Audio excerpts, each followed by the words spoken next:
5월 9일 대선입니다. 흔히 장미 대선이라고 얘기하죠.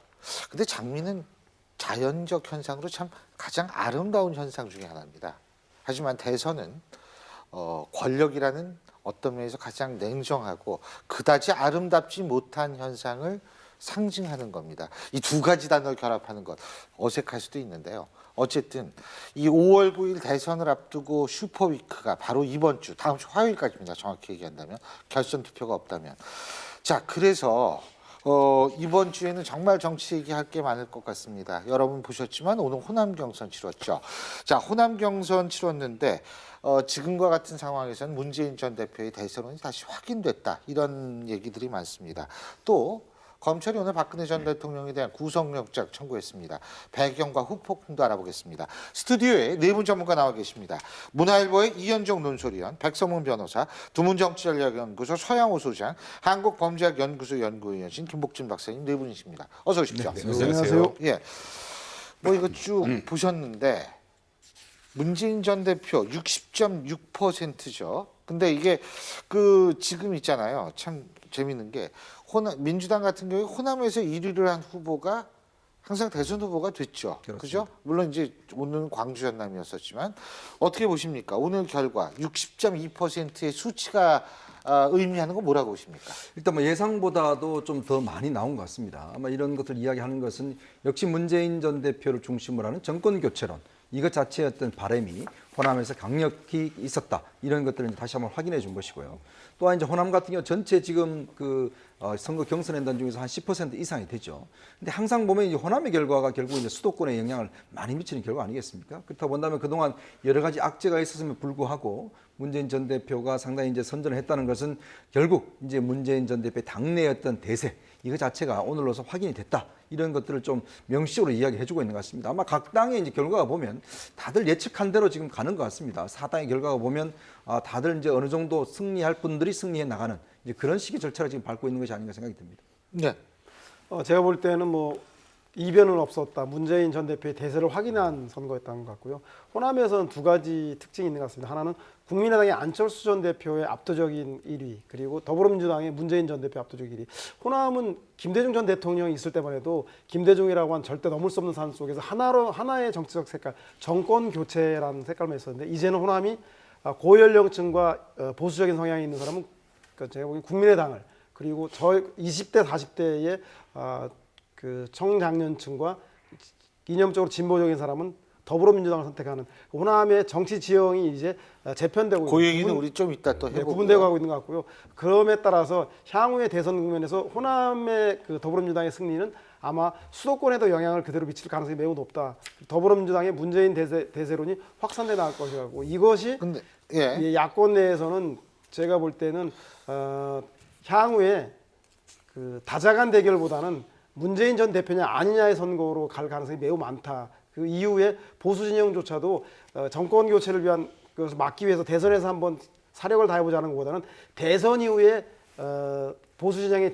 세력 재편을 위해서 각자 도생, 그래서 다자간 구도로 대선이 치러질 가능성이 매우 높다는 것을 상징적으로 의미하는 거 아닌가 싶은 생각이 듭니다. 근데요, 지금 여기서 우리가 주목해야 될 것이 문재인 전 대표가 반문 정서가 있다 이런 얘기들이 많이 있었는데 60.6%라면은 물론 이제 과거에는 뭐 7, 80%가 대부분 했지만 어쨌든 생각보다 굉장히 높게 나왔어요.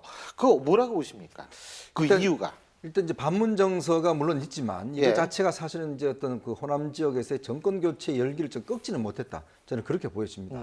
왜냐하면 일부 어떤 여러 가지 흠집은 있겠지만 그러나 이제 현재 박근혜 대통령 탄핵 국면과 또 친박의 어떤 재결집이라든지 뭐 이런 것들이 어떤 계속되는 상황에서 결국 이제 호남 쪽의 정서는 결국 반드시 정권 교체 이뤄내야 되겠다. 이런 부분에 대한 열망들이 좀 더 강했는 것이 아닌가. 그렇기 때문에 나머지 자잘한 어떤 여러 가지가 있지만 그러나 결국은 이거는 정권 교체라는 대의 속에서 다 묻혀내버리는 이제 그런 현상이 아닌가 싶습니다. 아무래도 내부에서는 뭐 조금의 불만도 있고 또 어떤 또 좋아하지 않는 분도 있겠지만은 그렇지만 결국은 이번에는 반드시 뭔가 바꿔야 되겠다는 그런 것들이 상당히 작용했다고 봅니다. 안희정 지사 같은 경우에는 실제적으로 굉장히 대중적인 인기는 굉장히 높았는데 실제적으로 3배 차이가 난단 말이에요.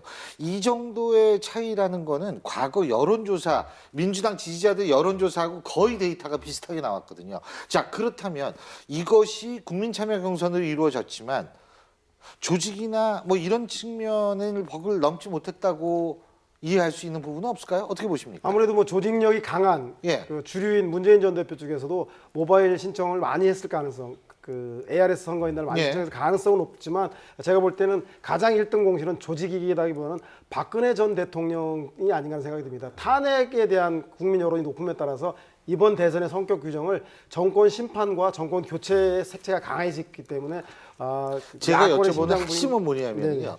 안희정 지사에 있어서의 일반적인 여론조사의 지지율과 지금 나타난 국민 참여 경선에 있어서 이 지지율이 너무 차이가 나다는 거예요. 문재인 전 대표. 저는 그래서 야권 지지층들이 참여한 경선이었기 때문에 야권 지지층 내에서도 200만이 넘는 선거인단이 중도를 표방하고 있는 분이 한 100만 명 정도 참여했지만 사실상 중도가 아니라 이번 탄핵 국면에 있어서 탄핵에 찬성했던 사람들이 대다수 참여해서 야권 성향화되어서 제가 볼 때는 그 선명한 얘기를 하고 있는 문재인 전 대표가 상대적으로 유리했었고 그것이 아니라 협치라든가 연정이라든가 제3의 길을 얘기했던 안희정 지사에게는 다소 불리한 그것이 바로 이재명 시장의 약진을 통해서도 확인되는 다시 한번 그래서 더불어민주당의 지지층들은 이번에는 확고하게 정권 심판 쪽에 손을 들어준 것이라고 해석해 볼 수 있겠다는 생각이 근데 듭니다. 최근에 그 전두환 장군 표창 발언이나 여러 가지 악재가 있어서 일반 여론조사상의 호남의 지지율이 문재인 전 대표가 굉장히 곤두박질 치는 그런 상황이었단 말이에요. 그래서 그것 때문에 안희정 지사 측에서도 이거 국민 경선이면 해볼 만하다라는 어느 정도 얘기가 나왔던 건데 아까 말씀하셨던 것처럼 오늘 이제 결과를 딱 보면 그냥 전통적인 민주당 지지자들을 기초로 해서 했던 여론조사 결과가 거의 동일하게 나왔다는 걸 보면 일정하게 국민 경선의 한계도 분명히 보였던 것 같고 그러니까 이 부분이 진짜 말 그대로 국민 참여 경선이 일반 국민들의 여론하고 똑같이 가기는 힘들었다라는 그런 한계하고 또 하나는 말씀하셨던 것처럼 어쨌건 조직력에서는 뭐 문재인 전 대표가 가장 강할 수밖에 없는 상황이었기 때문에 실질적으로 외형적으로 보면 국민 참여 경선이었지만 실질적으로 민주당 지지자들의 의사가 결정적으로 반영이 됐던 그런 결과라 봐야 바로 될 것 같습니다. 그렇다면 역선택은 별로 없었다는 얘기네요. 그죠? 역선택이 별로 없었다는 거는 그동안 역선택의 가능성을 많이 얘기했던 것이 이제 기후가 됐다 이런 건데 다음은 충청권이죠. 네, 충청권입니다. 그죠? 그러면 안희정 지사 과연 충청권에선 이런 벽을 넘을 수 있을까요? 제가 볼 때는 좀 힘들지 않는가 싶습니다. 이게 뭐냐면 선거라는 게 하나 이제 기세 싸움이거든요. 예. 어떤 면에서 보면 뭔가 이제 비슷비슷해지고 처음에 딱 경쟁이 잡으면. 붙을 때 이럴 때 이제 이쪽 지역에서 야, 요번에 좀 하면 그래도 할 수 있겠다라는 아하. 그런 것들이 붙으면서 이제 선거 분위기가 올라가는데 예. 사실은 첫 번째 선거가 너무나 차이가 나버렸기 때문에 아하. 사실 두 번째 충청권에서는 이 열기 자체와 어떤 몰표 가능성 이런 것들이 사실은 제가 볼 때는 크게 없어지는 것이 아닌가라는 걸 보여집니다. 왜냐하면 선거라는 게 이 분위기를 굉장히 많이 타거든요. 그러니까 옛날에 저 노무현 대통령도 마찬가지지만 사실 2%였다가 광주 경선에 1등을 하면서 그 다음부터는 쭉 밀고 올라가 버렸지 않습니까? 이제 그런 현상을 본다면 지금의 선거 분위기가 물론 충청권 출신이긴 하지만 안희정 지사가 상당히 그래도 많은 표가 나오긴 하겠지만 전체 큰 흐름과 틀은 제가 볼 때는 변하기는 힘들 것이다라는 생각입니다. 예. 근데 자 충청도는 이제 충청도 갔을 때 우리가 또 얘기를 하고요. 지금 아까 서영우 소장께서 말씀하신 그 부분을 한번 본격적으로 해보려 봅시다. 자 국민의당 안철수 전 대표가 이 광주 호남 이 전북 제주 투표가 64.6%를 받았어요. 예? 64.6%. 그러면서 이때 당시에 뭐냐면 반문 정서를 확인했다라고 얘기를 했습니다. 근데 오늘 결과를 보면 반문 정서는 어디로 갔느냐 그러면 그럼 이게 뭐냐? 호남이 갈라졌는지 아까 그런 말씀하셨죠. 양다리인지 아니면 둘 다 조직 동원 선거였는지 둘 중에 하나가 조직 동원 선거였는지 여러 가지 가능성을 얘기할 수 있어요. 왜냐하면 이게 논리적으로 아구가 안 맞거든요. 어떻게 보십니까? 아까 말씀드린 문재인이냐 반문재인이냐 갈라졌다는 말씀이시죠? 네, 그렇게 평가하기에는 문재인 전 대표가 확보한 20만 표가 넘는 표가 설명이 불가능하기 때문에 저는 호남의 지지 기반이 이제 이분화되었다라고 보는 게 맞을 것 같다는 생각이 듭니다.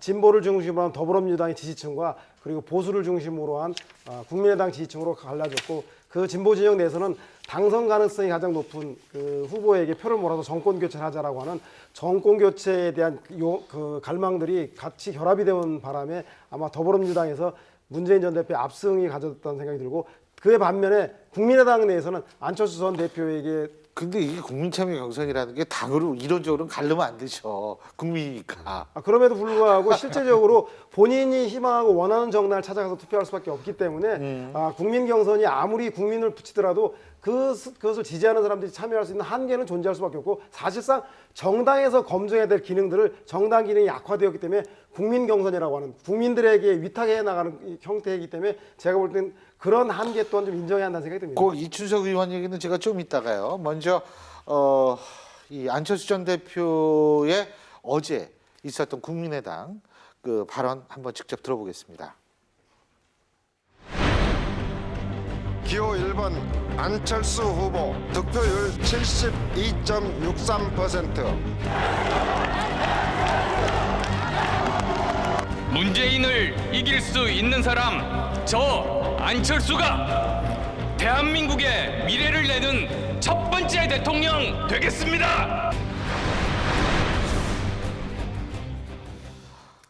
자, 이제 질문은 바로 그겁니다. 어떻게 됐든 안풍 계속 지속됩니까? 어떻게 됩니까? 어떻게 보세요? 일단 저는 뭐 안풍은 뭐 지속되리라고 봅니다. 왜냐하면 그래요? 어느 정도 지금 이제 그래도 이제 문재인 전 대표에 대한 어떤 반대 세력, 예. 뭐 반대하신 분들이 충분히 있기 때문에 또 그런 분들 중심으로 해서는 그 대안 세력들을 마련하지 않겠습니까? 지금 이제 광주 호남 쪽을 끝내고 이제 부산 쪽으로 내려갔거든요. 아무래도 부산 같은 경우는 이제 안철수 대표의 그 고향이고 또 그렇다고 본다면 전체적으로 보면 결국 문재인의 대항마를 생각한다라면 결국 이제 그는 안철수밖에 없지 않느냐 이런 분위기 자체가 형성이 되면서 양강 구도로 어떤 형성될 수 있는 가능성을 저는 보거든요. 그러니까 특히 호남에서 지금 어떤 양쪽 다 이렇게 나온 것을 보면 호남도 지난 4.13 총선 이후에 보면 좀 분화되는 현상이 있어요. 아까 서정도 이야기했지만 좀 50대, 60대의 층과 세대별로 20대 층이 보면 뭔가 지지층이 조금 더 완전히 분화되는 측면이 있고 또 지향점도 조금씩 달라지고 있습니다. 뭐냐면은 안철수 대표를 지지하는 층은 확실히 50대 이상의 지지층이 확실히 많고 또 그 20대에서 40대 같은 경우는